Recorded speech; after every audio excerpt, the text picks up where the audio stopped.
a little tour of the shop and talk a little bit about its beginnings and kind of the brain of how it all came together. But yeah, I think once I decided, like, it was time to start a shop, I knew what I wanted it to look like on the inside. And obviously, like I've talked about a little bit in the last couple of episodes, it's almost just like the environment, positive, clean, inviting, welcoming, warm.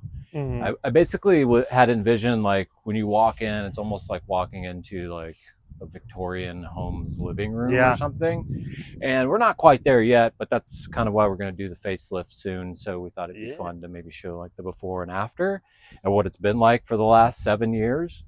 But I knew I needed a name, and this was, gosh, I don't know, 8-9 years ago.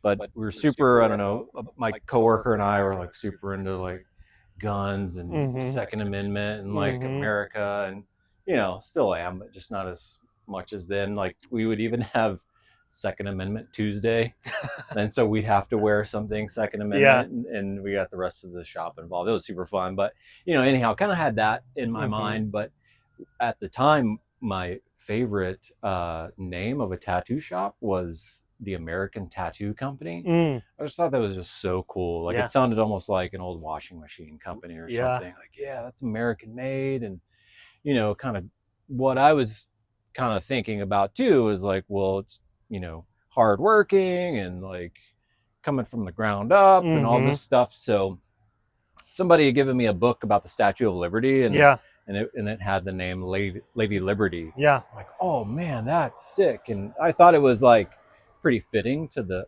idea and the vision, but then it was also like a pretty name.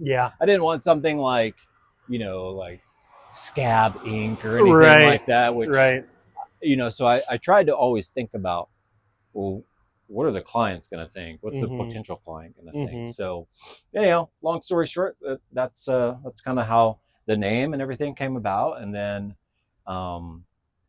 we ended up buying a house here in the tiny town of St. Paul Park. It's literally a one stoplight town, real small, quaint area. And I knew that was part of the vision that I wanted whenever I opened the shop, was somewhere chill, someplace far away from the hustle and bustle of the city. And I mean, we don't have much here, but there's enough. Few cafes, 4 bars, tattoo shop. And even today, some people are like, I didn't even know this town existed until they come here. So, and this was like the last spot that I found that was for lease, that kind of fit the criteria. And I'm like, this is just too good to be true. There's no way that I'm going to be able to open a shop literally 1 mile from my house. But I was lucky enough, sure enough, was able to do it. And were you hoping that you were going to be in the St. Paul Park area with the shop, or were you just kind of surrounding area? I was, it was at least going to be like a suburb of the Twin Cities. So I looked at Stillwater, North St. Paul, and St. Paul Park is just what stuck. So we're a train community too. Awesome. So I guess you look for a shop, you end up finding it down here. And did it kind of just, you inquired and it just kind of all came together from there? So I learned some things about opening a shop and having the first 2 cities or towns that I looked at.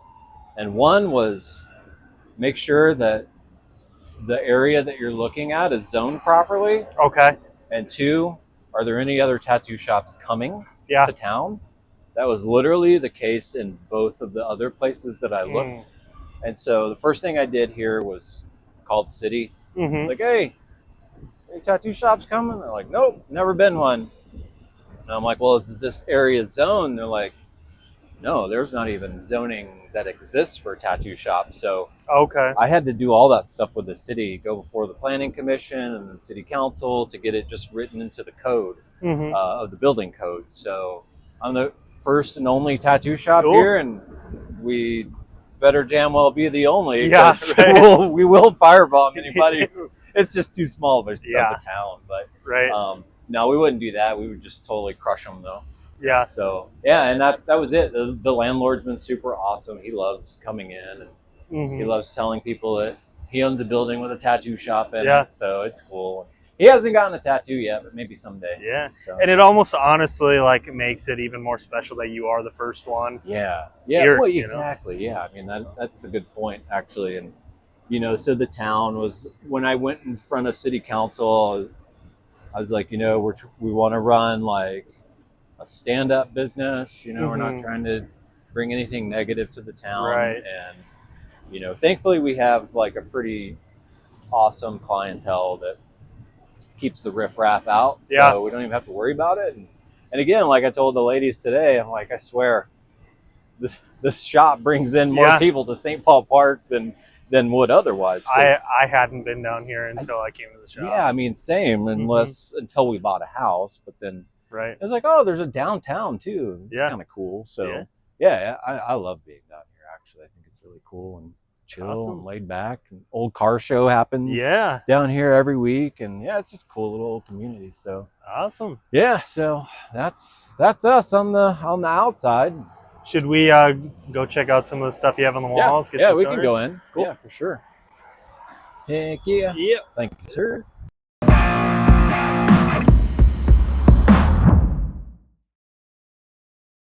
St. Paul Park, you guys got the building. Yep. And I know you told me you had a time lapse. I did not it did not look like this, I'd assume, when you guys got in here. When we came in, it was literally no ceiling, a couple light bulbs hanging from the ceiling. And like the air ducts were just hanging and nothing on the floor. I think a business had just left previously from renting it, and I don't know how long it had been empty.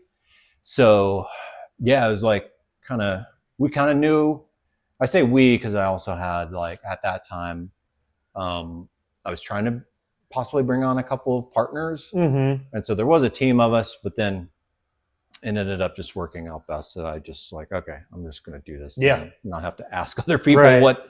And I'm so glad I did that. Yeah. Not that they were bad people or anything. It was just like, it just makes stuff way easier. And it had kind of been my brainchild in the beginning. So, it was just kind of weird to try to have them jump on board with that. Right. So I knew it was going to be a small shop. I know my limitations that, I can't manage a bunch of people well, but takes away from tattooing if you have to constantly. Yeah, it's just, and I've worked in shops where there's been a lot of people, and it's like, I don't know if I would want to do that. So aside from myself, there's 3 other chairs. So, checked out the square footage, drew a little thing on the iPad. I'm like, yep, we can make this work. So, got the lease. Started building, I think, in like November, right after Thanksgiving. Okay. And we were open on Abraham Lincoln's birthday, February 12th. Okay. And it was awesome. We thought, it was myself and one other guy that came with me from Beloved, a good friend of mine.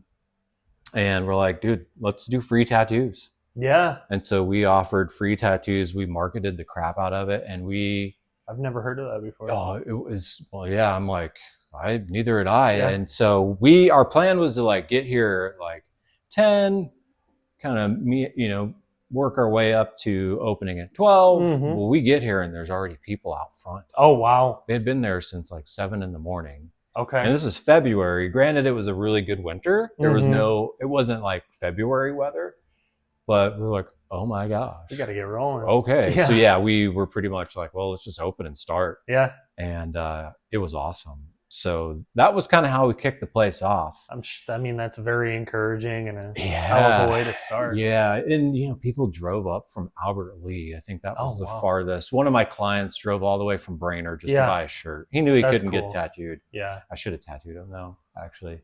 But whatever. Yeah. So that was the kickoff. And what's so funny looking back at like some of those early pictures is how empty the walls were. Because we just had like like prints or posters that I had or that my coworker at the time had, and so it was super bare in Yeah. here. So I'm really digging how full the walls are getting, because one, it just shows like there's history here now, and you know, it's just like everything has a story, and that's what I'm digging about it. So did you do the majority of the work in here, getting it to where you wanted to be? So one of the dudes who was going to end up being a partner, he was just always willing to help, and he has a background in construction. I don't, so he's definitely the one who he kind of steered the ship once it came to putting up walls and doing trim and things like that. He got me started laying the floor. And we probably did like 3, 4, or 5 rows together, and then after that it was all me. So I laid probably like 85% of this flooring by myself. And you can tell like it looks good. It's lasted 7 years. But it looks good. It's so that's one of the things that's going to be happening in this refresh is a new floor, and I get my dream of it's going in at a 45-degree angle. So I wanted that to happen when we started the shop, but I think it was just like, I for sure didn't know how to do it. And I don't know that my buddy felt comfortable enough. All the angle cuts. That sounds like I mean, doing a straight cut, you know, like this was enough. Mm-hmm. So that's going to happen. And along with other things. So I think we should start over here because honestly, like I look at this stuff all the time. Yeah. And I have like all these old photos and stuff. Like, I have no idea where or how any of this stuff came about. You know, I'll start with this desk because that was like one of the first pieces purchased for the shop. You know, I had like a budget for furniture. Yeah. It was a small budget, but my grandma, when she was alive, she thought that I needed some money to buy some things. So she sent $500 to me, and it was such a blessing. Yeah. So we went to this antique store actually in one of the towns that we were trying to open the shop in, or thinking about opening the shop. And we bought this and the tea cart, which we'll see in a minute. But this is like, it's so crazy. So it's from the 1800s. You would have gotten this free had you bought combination of some soap, boxes of soap. What? This would have been free. Wow. Yeah. And so Buffalo, New York. I don't know, 1875. I don't know if that's super crazy. Wow. And still have the paperwork with it too. I know, that was cool. Extra special. So and it's just been kind of like the portfolio desk. And I you know, again, I love antiques genuinely, like personally. So I thought that decorating the shop would kind of help give to that old timey feel. And I love the Victorian era of stuff. You know, this was handmade, not cut out by a machine or anything. So that's like, again, it kind of embraces what I'm hoping to achieve in the shop. So, and all these are just Lady Liberty little trinkets. Like this one came from New York and Vegas. So that was cool. And got a legit practice hand grenade that one of my military clients brought me. Nice. I mean, this thing weighs, I don't know, 5 pounds probably, and it's not even live. This stuff, this little thing, and the taxidermy that's on the wall, it all comes from 12 Vultures, which is a antiques taxidermy oddities store in Minneapolis. And all the taxidermy that's on the walls is actually for purchase, with the exception of 2 pieces, which we'll see. So cool. Most people don't know that, but nope, we didn't shoot them. It's all here on consignment, so people can buy it and support 2 businesses in one. Awesome. So and you know, just stuff like, I don't know, I probably found this at an antique store. It used to be a pencil sharpener. Bought that at a yard sale. What do these photos have any relation to the shop, or just cool photos? I kid around every once in a while. I'm like, this one right here is that's Nye's sister, but it's not. Okay.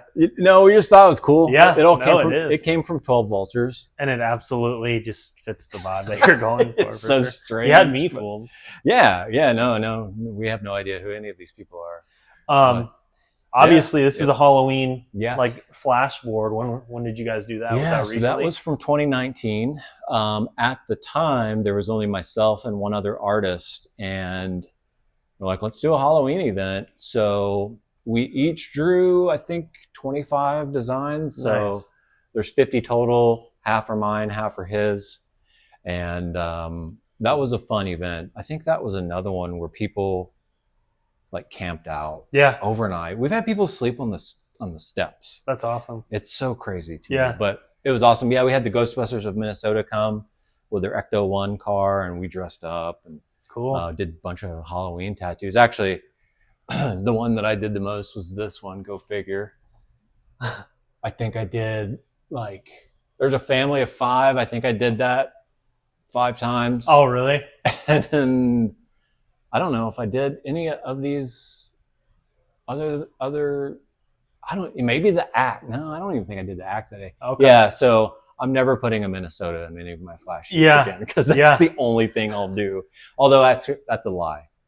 Because we're getting ready to do a Halloween event again this year. So we are going to have another one of these posters. Okay. But it'll be with, the 3 current artists. And so that's going to be awesome to have. Maybe you'll just be more mindful of your Minnesota designs. I actually will have Minnesotas. Okay. But it's going to be like, you got to really love your state. Oh, cool. So you really have people on the brain. Yeah, I messed with it a little bit. So we'll show that eventually. But, cool. Yeah. And these are some of your flash stuff here. We're a custom shop, so we just draw everything that people want. Yeah. But I thought it'd be fun to offer flash as well. For those times where hopefully we get to start doing walk-ins at least one day a week. And I just encourage everybody who works here to draw flash. Yeah. Because I think it's cool to offer. Not many people come in for flash, but at least, it's like a good exercise in drawing, and you get to create and put something out there. So yeah, high five to whoever can reference that. AK-47. Yep. It's a good day. To me too, honestly, like walking and seeing flash is like what makes a tattoo shop feel like a tattoo shop in a way. Right. You know what I mean? And like there's been times where I've gotten tattooed and I've just been like, I don't really know what I want to get. Yep. Maybe I'll go like talk to somebody and then you end up picking something off the wall and you're getting tattooed the same day. Yeah. Things just happen. I think there's nothing, I know that tattooing went through a big thing, like a big phase of like back in the 90s when, I was talking about getting tattooed myself. Custom stuff was a little less popular. Flash was huge. Yeah. And then now it's kind of made this switch to it's all custom. Well, I guess maybe everything's kind of gone to Pinterest or something like that. So that's the flash that we see these days.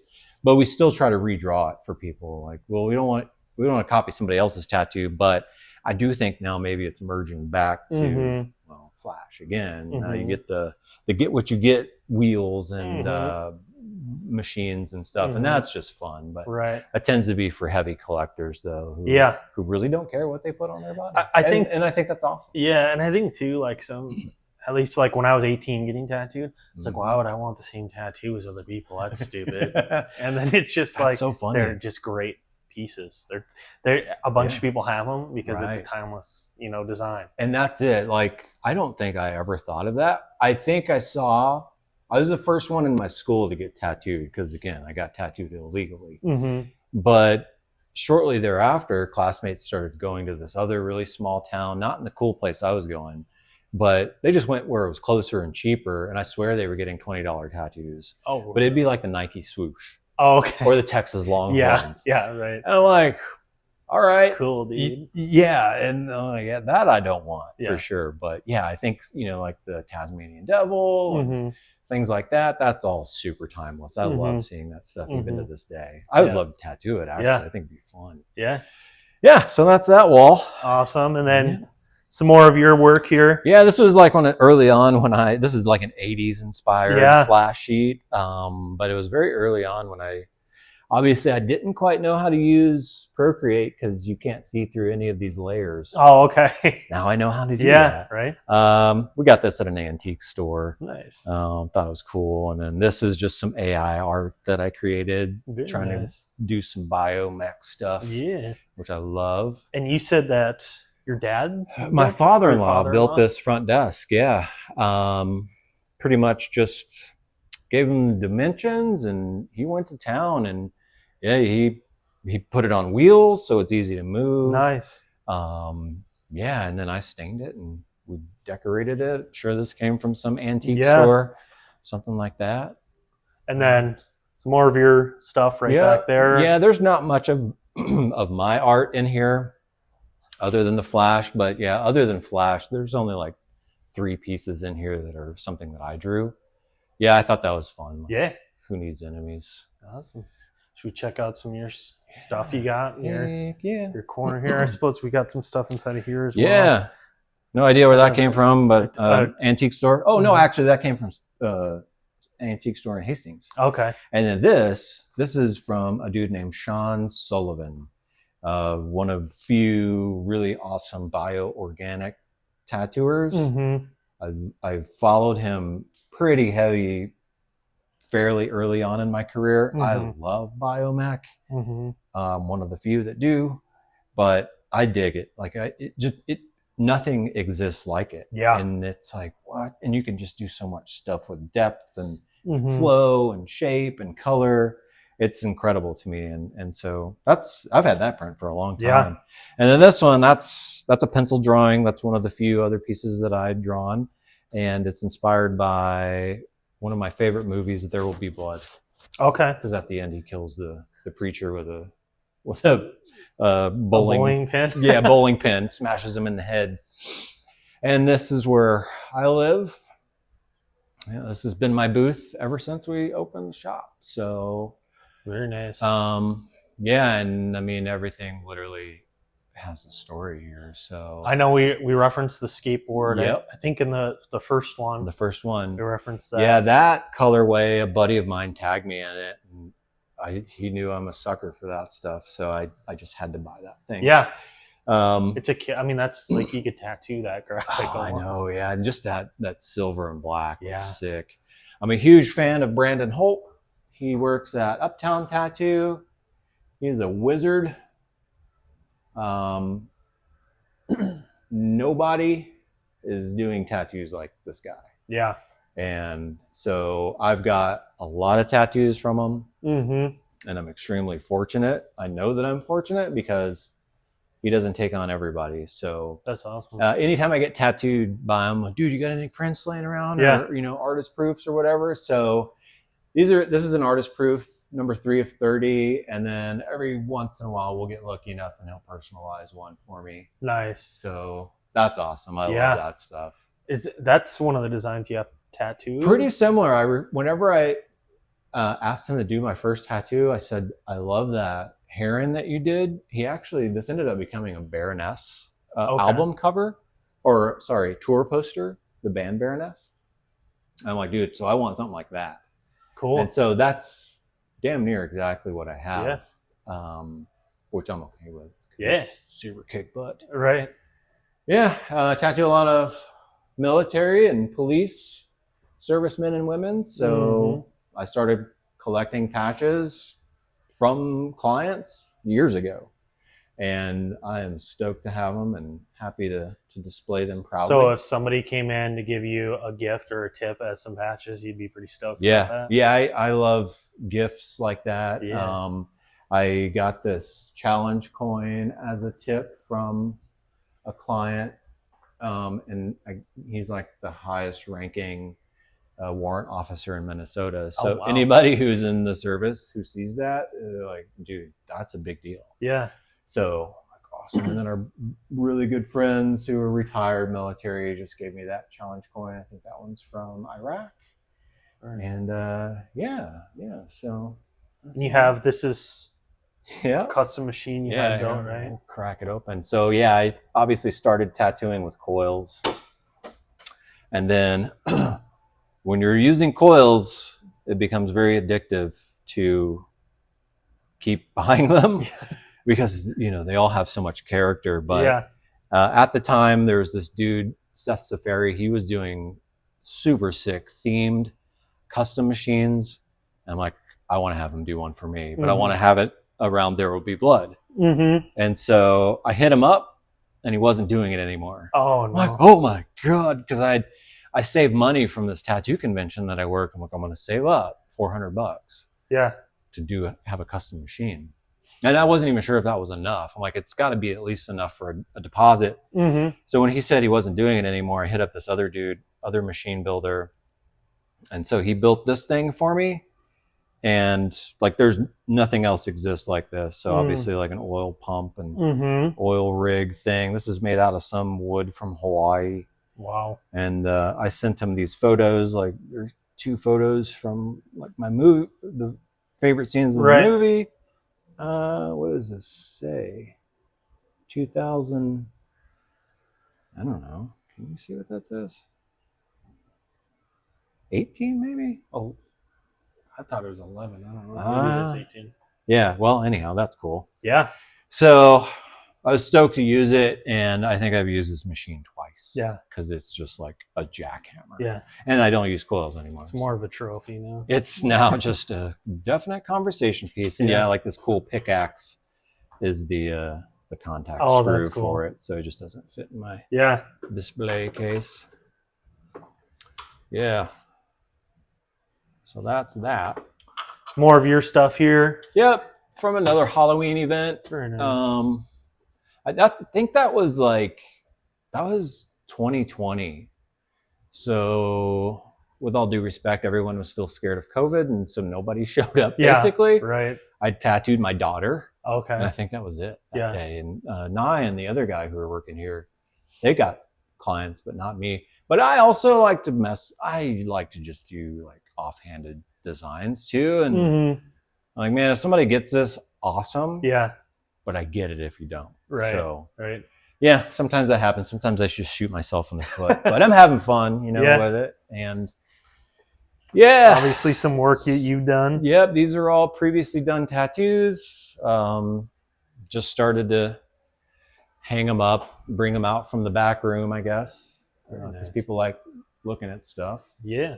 And I know you've told me the significance of these. Yeah. I don't quite remember. So it's a full set. 2 were damaged by a water leak in the roof, so they need to be replaced. But it's from an artist named Adrian Dominic, and it is his interpretation of going through the book of Revelation in the Bible. Okay. And so the one that I loved was the sheep or goat. Yeah. That's my favorite. Yeah. And so, I mean, you know, obviously they were all oil paintings, I think. And then he came out with like a series of prints, which were these. And when he came out with them, I couldn't afford it. I think it was like $750 for all of them. I'm like, no way, man. So I was bummed. But many years later, a buddy of mine, the guy I used to work with at One Life, Brandon, he's like, dude, I got the set. Do you want to buy them? He's like, I've never framed them. I'm like, how much do you want? I think he wanted like $500. I'm like, oh my gosh, it's such a good deal. Right. But I still couldn't afford it. And literally like 2-3 months later, the artist, Adrian Dominic, posts on Instagram, found a few of these sets laying around, $150. Oh, done. Easy. Yeah. Yep. They came with the COA. They came with like the original invitation to the art show that he did, the grand opening of it. So, oh man, I was so stoked. Destined to grab them at that time. Yeah. So shitty that, you know, 2 of them were affected by the water, but I still I've had 2 that I've needed to frame for years. So maybe I'll just replace those 2 with those. Yeah. So. And some awards. Yeah, that's from earlier this year, 2024. That's my most recent award. A client of mine just loves going to conventions, and he went and entered some work that we had done on him over that year or the previous year, and ended up winning. So that was pretty cool. This one's from a convention like just outside of Chicago, way back in 2014, which was cool because I knew nobody. there and booked a few appointments and ended up winning something for one of them. So that felt good. This I've never heard about. Who did? Jeff Gogwe. Okay. Yeah. So super honored to have that because one, it's limited and signed. Oh yeah. And embossed. Very nice. Plus he's an awesome artist. Like I love his stuff. What's another crazy story? I don't have it here. I have it at home, but for some reason he came out with a really limited run of his own wine, but like super limited. Like I don't even know if it was 100 bottles. Maybe it was, but anyhow, my wife somehow scored a bottle of it. Yeah. And I think it's signed. I think it's signed by him. But I've never opened it. A buddy of mine, coworker of mine, got one and he drank it and he's like, it wasn't good. So it's a collector's piece. Yes. And that was always what I thought that would be. So cool. Yeah, I'm stoked to have that, but then also these prints. I guess I'm a sucker for limited stuff. I've come to discover. Yeah. Which sucks because it can get expensive. Is this something you got at like an antique? Or? That came from 12 Vultures. Oh, okay. Yeah. I thought it was great. So back whenever this was, you'd have to hang those on the door to warn people who would maybe come to your house, milkman or whatever. Hey, we got influenza. I'm like, why didn't they do that for COVID? Yeah. That would have been so helpful. Right. So I'm like, I got it. But he had other ones like, I don't remember what the diseases were, like syphilis or it was crazy. But I'm like, well, this one's cool. So I like it. That's Brandon Holt as well. You're the bottles, right? So these have history. I love this stuff too. So this is Surly Darkness 2015 bottle. This is back when the darkness used to be extremely limited and you have to go from store to store to store buying one or two at a time, and because they would limit it. But so, and then this one is the 10-year anniversary of Surly. So both of these bottles the labels were drawn by Brandon Holt, but then one of my appointments I asked if he'd autograph them for me. Very nice. Sign them. So that's super special. I don't know of anybody else who has that stuff. Right. So I'm into that. Plus, it's freaking awesome beer. So yeah, there you go. I really love that stuff. This wall. Start with this guy. I love this painting. I look at it. That's another Brandon Holt limited print. I used to go when the shop that he works at, Uptown Tattoo. They used to do like draw night, like every Tuesday night. And he's like, anybody's welcome. So I would go there a few times and draw with him and just felt like a kindergartner there. Yeah. But I believe he was drawing one of those art nights. Yeah. On just a regular sheet of paper. Tiny. Wow. For some reason, I never realized that this was. Oh, no way. Yeah, absolutely. Yep. So had to have one of those. Yeah. I think I missed the metallic variant. There's or maybe this one is it. I can't remember. Maybe there was like, oh no, maybe this. Yeah, it's it. This has metallic. The silver stuff is like metallic. Oh, okay. So that's pretty awesome. Nice. Yeah. Yeah. I don't know. There was some variant that I don't remember, but this is Anna's booth.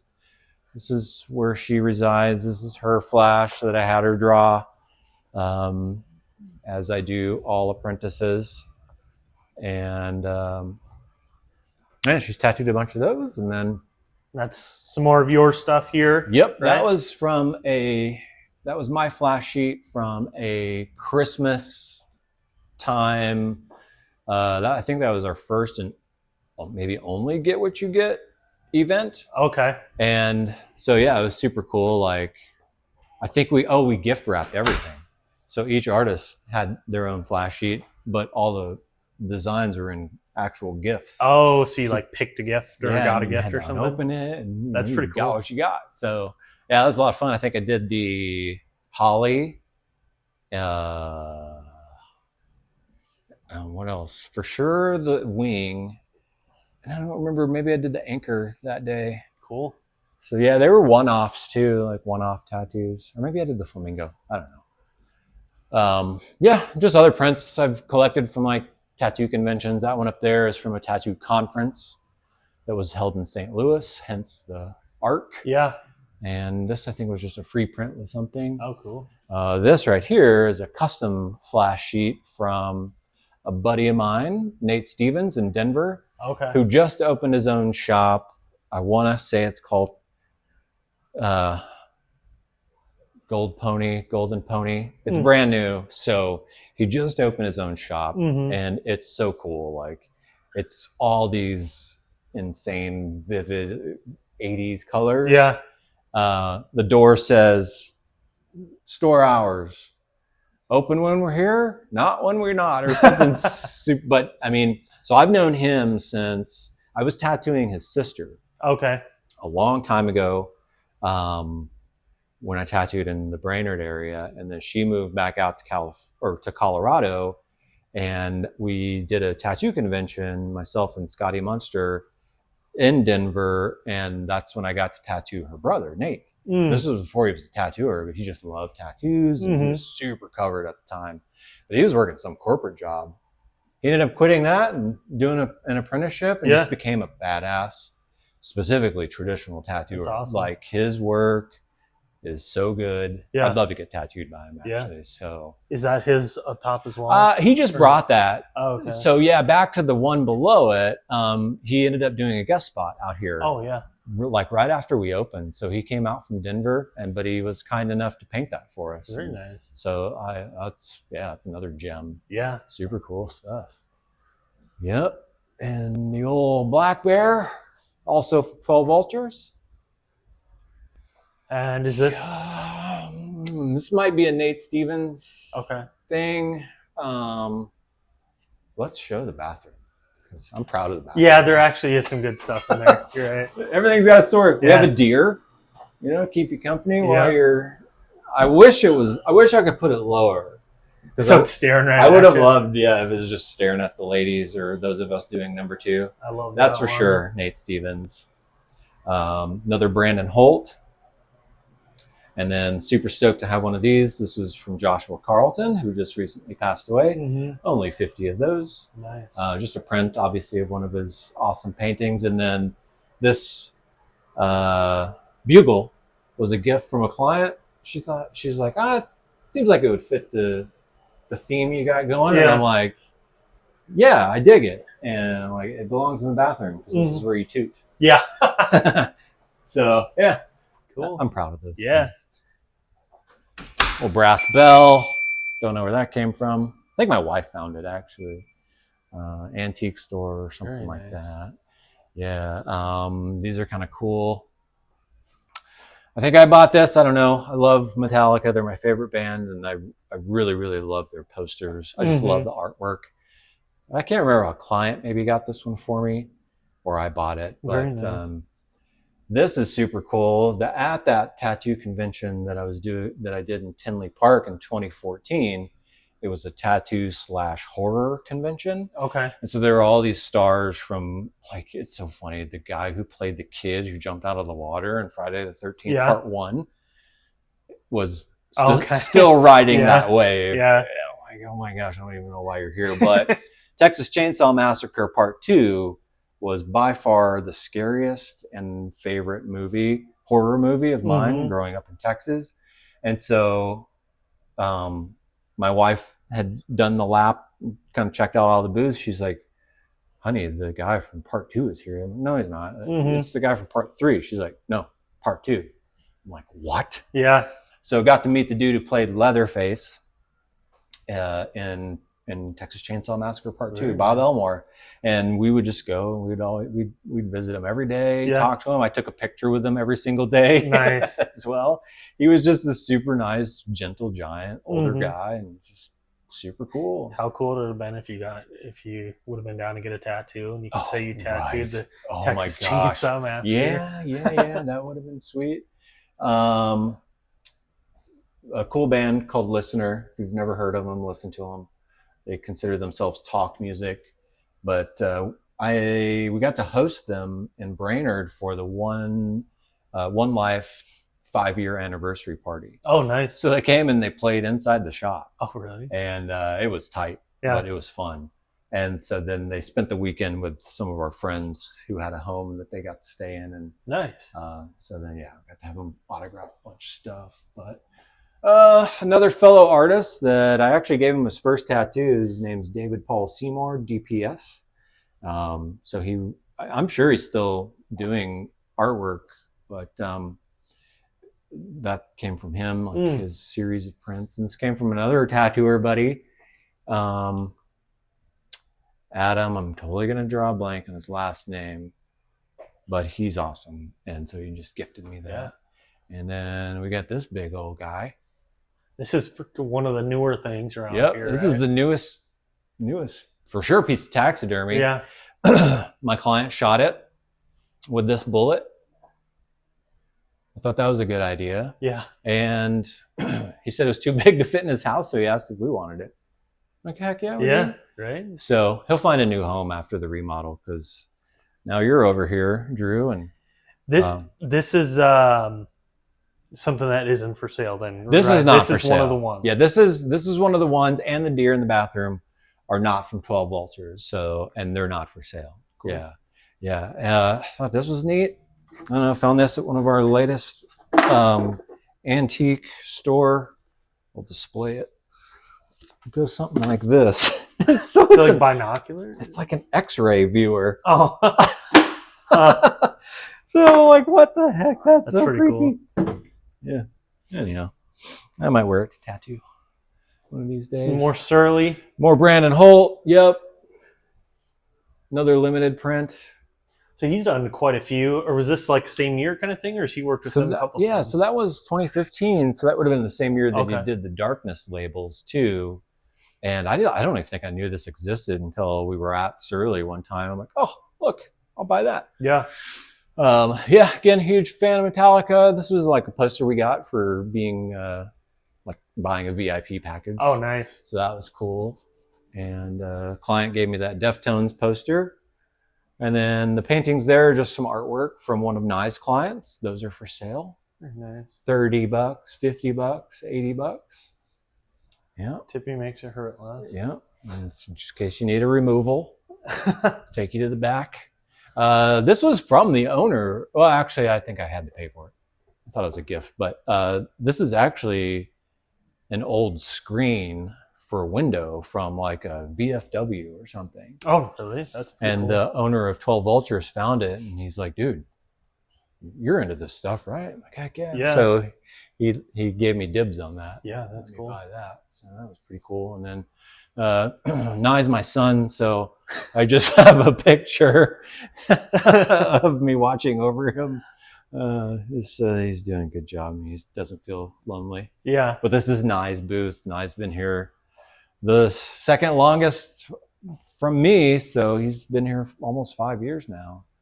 And awesome.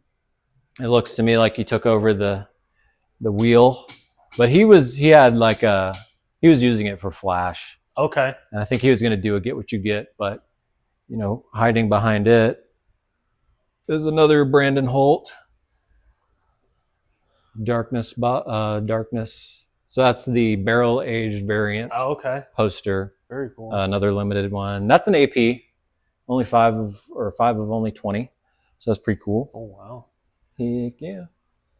And then you got all sorts of cool limited stuff in here. Yeah, man. I guess I didn't realize it until I'm literally saying all this stuff right now.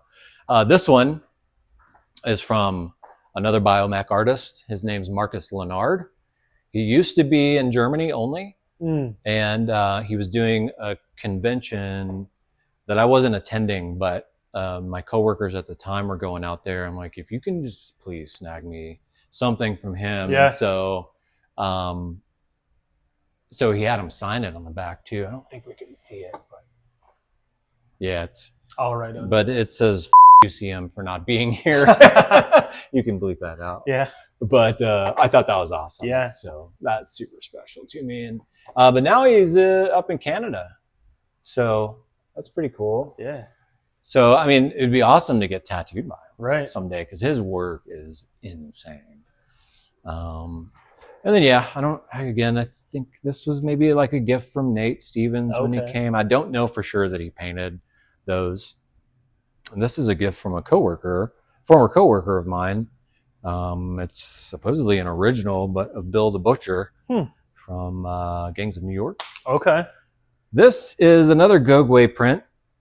These two actually side by side, and that like musky dragon thing that's in the bathroom. Those are all from a fundraiser for Tom Strom. Okay. That Uptown Tattoo did when he hurt his back and he was out of work for a long time. So Gogwe, I guess, donated prints or something like that. Cool. And then this is a Tom Strom print from one of his paintings. Very cool. Yeah. And then, no, this is not a butthole. This is we did shortly the same year we opened, within like the first few months, we did a Stranger Things art show in here. And so we each had like 3 pieces. And so this was one of them, and it's a Dapper Gorgon instead of a Demogorgon. But that's what he looks like when he's chill, you know? Yeah. I guess he does look like a butthole, but yeah, I had 2 other pieces that sold. One I thought was super clever. I did a roll of toilet paper upside down and like these wicked trees in the back, and it's called the Upside Down. So pretty cool. Yeah, somebody literally bought it to put it in their bathroom. It was awesome. Yeah, well, this is a tea cart. Vintage tea cart that we found that basically my grandma got for us. That's what we used with the money that she gave us. So awesome. Yeah. So obviously renovations are going to be happening soon. I'd imagine kind of maybe the next episode after this will be. The background will be totally different. Yeah. And I'm excited because, again, there's so many things that I'm like, they just bothered me. And, there's things that I did when we were building it out before we opened, because I'm like, the health department would probably want that. Was never a concern. Yeah. So I'm coming back and I'm just getting to revisit and do the things that I wanted to do. And then a few more. So, and I hope everybody likes it. I hope that it'll make everybody excited. Yeah. Especially those of us who work here, but then also our clients. Yeah. So I want to try to dress it up a little bit more and make it feel even more special and warm and welcoming. So cool. Yeah. So it'll be exciting, but it will be different next podcast. Yeah. Awesome. Well, thank you, sir. Hey, thank you. Appreciate it. I think it was cool. Anytime. Digging into everything. And we'll do another one after it's all done. Yeah.